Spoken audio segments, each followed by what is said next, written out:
तपाईको जीवनमा यस्तो कोही छ जो धेरै बोल्दैन, जो भिडमा पनि चुपचाप बस्छ, जो रिसाउँदा पनि केही बोल्दैन, जो जहिले पनि शान्त देखिन्छ, जो कुनै प्रतिक्रिया नै देखाउँदैन। तपाईले कहिले सोच्नु भएको छ त्यो शान्त मानिस वास्तवमा कस्तो हुन्छ भनेर? हामी धेरै जसो के सोच्दछौँ, जो धेरै बोल्छ उनी शक्तिशाली हुन्छ, उनै बाटो हुन्छ, उसैले नै सबै कुरा बुझेको हुन्छ, उसले नै सबै कुरा जानेको हुन्छ। जो चुप बस्छ ऊ कमजोर छ, उसलाई थाहा छैन, उसलाई बोल्न आउँदैन, उसलाई ऊ लाटो छ।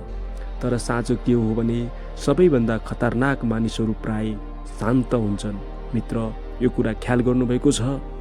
आउनुहोस् आजको भिडियोमा हामी बुझौँ किन सबैभन्दा कम बोल्ने मानिसहरू, शान्त रहने मानिसहरू खतरनाक हुन्छन् भनेर।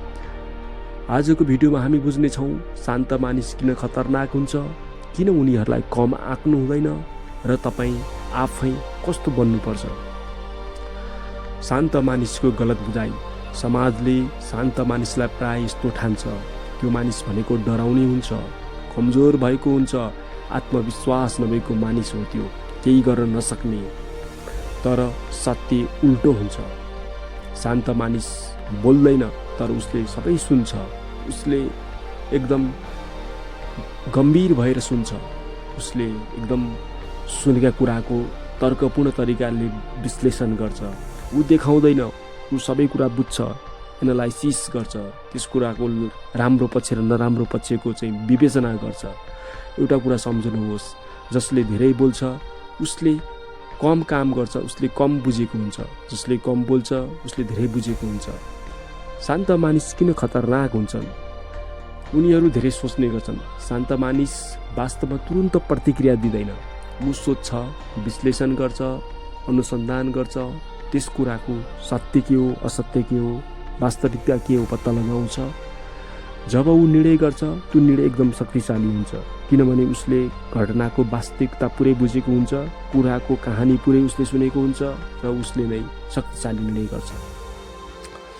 उनीहरू भावनालाई नियन्त्रण गर्छन्।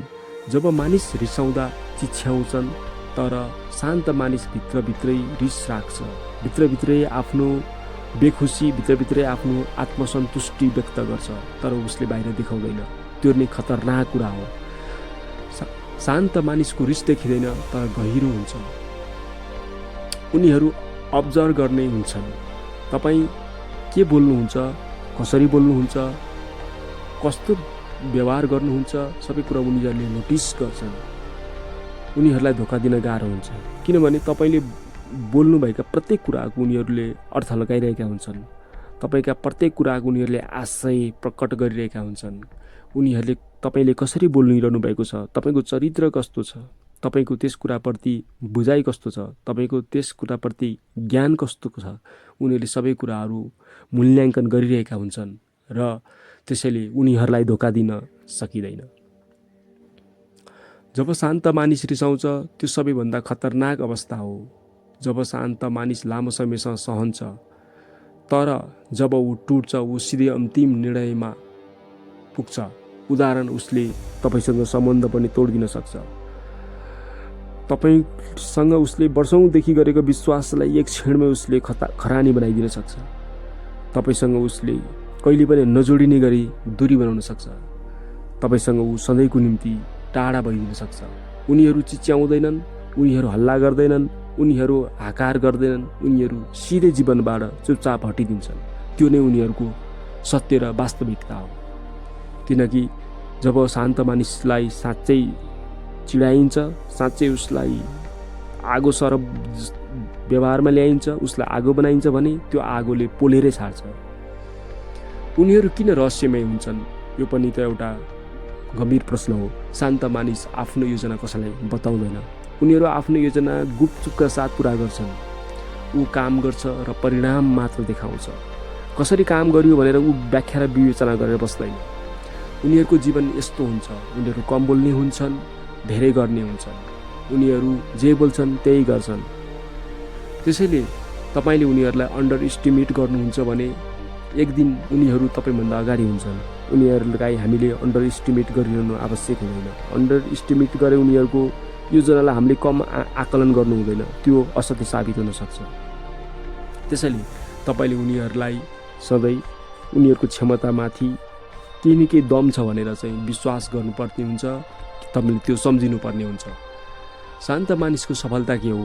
इतिहास हेर्नुहोस्, धेरै सफल मानिसहरू इन्ट्रोभर्ट थिए, अर्थात् संसारमा अधिकांश वैज्ञानिकहरू जसले ठुल्ठुला अनुसन्धान गरे, ठुल्ठुला तथ्यहरू बाहिर ल्याए, ठुल्ठुला चाहिँ रहस्यहरू खोतलिदिए दुनियाँको निम्ति, उनीहरू सबै खास गरी शान्त स्वभावका र धेरै नबोल्ने र इन्ट्रोभर्ट खालका मानिसहरू नै थिए।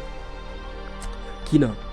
उनीहरू डिस्ट्र्याक्सनबाट टाढा हुन्छन्। किन यस्तो हुन्छ भने उनीहरू खास गरी उनीहरूको आफ्नो एउटा लक्ष्य, आफ्नो एउटा उद्देश्य र आफ्नो एउटा काम हुन्छ जसको निम्ति दिमाग अथवा स्मरण शक्तिको अधिकतम उपयोग हुन्छ। त्यसैले उनीहरू चाहिँ डिस्ट्र्याक्सन गर्ने, ध्यान विकर्षण गर्ने कुराहरूबाट टाढै बस्छन्।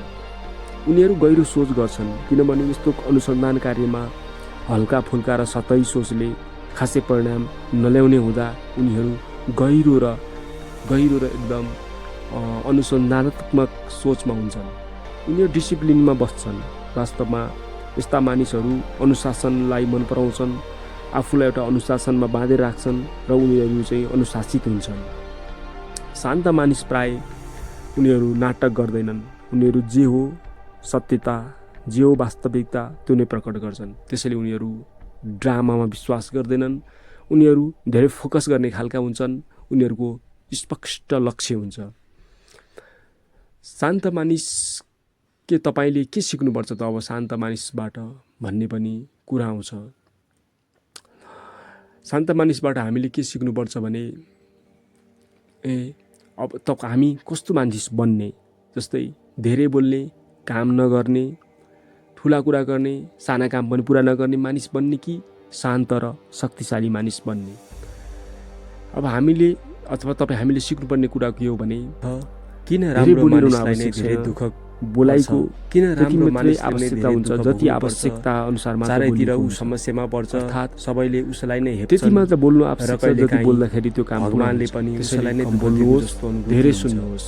किन साँचो र इमानदार भावनालाई नियन्त्रणको जीवनमा समस्या मनमा हजारौं विचार तर्कहरू, हजारौं जबकि नराम्रो मानिसहरू भने जुन सुखमा देखिन्छन्, हाँसिरहेका पर्सेन्ट मात्र अथवा चाहिँ 2-4 थरी मात्र हाम्रो निम्ति अन्याय गर्दै हुनुहुन्छ।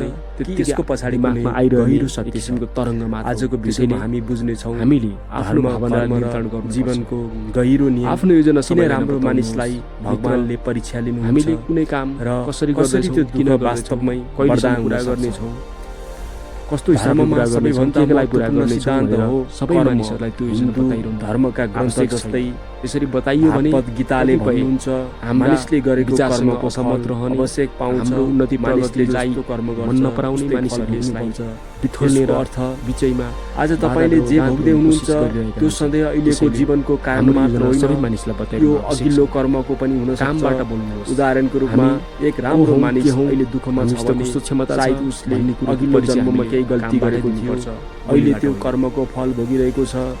त्यसैले जीवनमा अन्याय गर्नुहुन्न, ठुलो आवाज न्याय गर्नु शक्तिशाली हुँदैन। हामीले यही विश्वासमा रहनु। शान्त मान्छे अब भगवानको परिचय कस्तो हुन्छ त मित्र? शान्त कुरा गरौँ धर्ममा भनिन्छ, किनकि भगवानले आफ्नो प्रिय भक्तजनलाई परीक्षा लिनुहुन्छ। जस्तै जब उसले आफ्नो रिस र क्षमता देखाउँछ, दुःख पाए उसले अन्तमा भगवानको कृपा खतरनाक हुन्छ। किनकि उसलाई चलाउनु, दुःखले विश्वासलाई बलियो बनाउँछ। चाहिँ कम दुःख बराबर आत्मा शुद्ध गर्ने, उसमाथि अत्याचार र दमन गर्नु भनेको सुन आगोमा पकालेर माथि पकालिनु हो। त्यसैले त्यस्तै मानिस पनि दुःखबाट शुद्ध हुन्छ। एक दिन नै धर्मअनुसार दुःखले अहंकार हटाउँछ, धैर्य सिकाउँछ र भगवानतर्फ सबैभन्दा ठुलो चाहिँ अब राम्रो मानिसको सबैभन्दा राम्रो मानिस फरक हुन्छ। खतरनाक बदला लिँदैन, पर्न सक्छन्। ऊ सहन्छ, तपाईँहरूले पनि माफ गर्छ। ऊ सानातिना कुराहरूको बारेमा त्यति वास्ता गर्दैन। त्यसैले उसले ठुलो प्रगति अपेक्षा गर्नुहुन्छ भने शान्त बन्ने कोसिस गर्नु। धेरै दुःख भोगेको जस्तो पनि देखिन्छ। कस्तो तर लाग्यो? सत्य के हो भने यदि भित्रबाट झन् मन छोयो, बलियो बन्दै लाइक जान्छ। सब्स्क्राइब भित्रबाट ऊ झन्